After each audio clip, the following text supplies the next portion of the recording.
The San Marino Grand Prix was held at Ímola in Italy, there being no room to hold a Grand Prix in San Marino unless it is contested on a tabletop with very small electric cars, except for the dogged Tyrrells and a few teams with names like brands of orange juice. Ímola was a non-Cosworth occasion, boycotted by the poker teams because of FISA's retroactive decision to call the water tank wheeze illegal. This meant, among other things, that Piquet's win at Rio had been an optical illusion and that Rosberg hadn't come second. Prost Renault had actually won at Rio, even if, to the unaided eye of the average earthling, it had appeared to come third. At Imola, the Renaults were two of only 14 cars present, but the race was sensational anyway.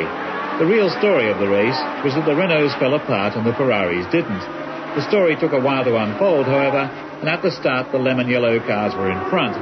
Then the Ferraris got in amongst them, and Arnoux' car developed the sulks. The Ferraris went past Arnoux, and his car sprained a turbo in protest, gushing those characteristic gouts of flame which the trained eye was learning to associate with a surge of disappointment in the Gallic engine room.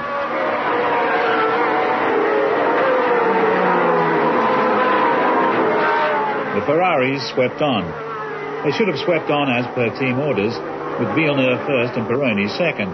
That's what the contract says, and common sense says the same, because a team leader is hired to win for his manufacturer and can't be expected to do it if he has to race his backup man as well. The late Ronnie Peterson once spent a whole season coming second to Mario Andretti when they were both driving for Lotus. Peterson was at least as fast as Andretti and would have been glad to prove it, but his signature meant more to him than glory. But that was another age. Pironi decided to have it out with Villeneuve.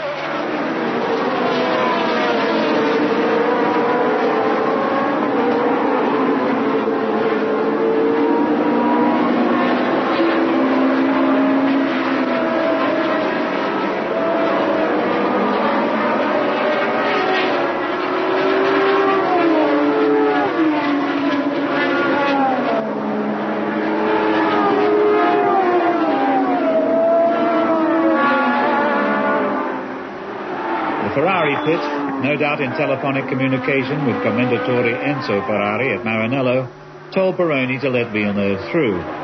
Pironi didn't. He had a long think about whether he wanted to be first or second, and decided he wanted to be first.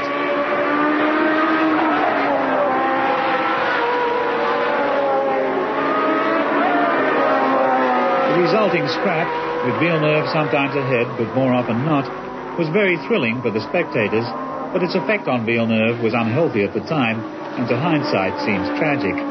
If he had managed to beat Pironi, things might have been different, but he didn't, so only Pironi finished the day with a light heart.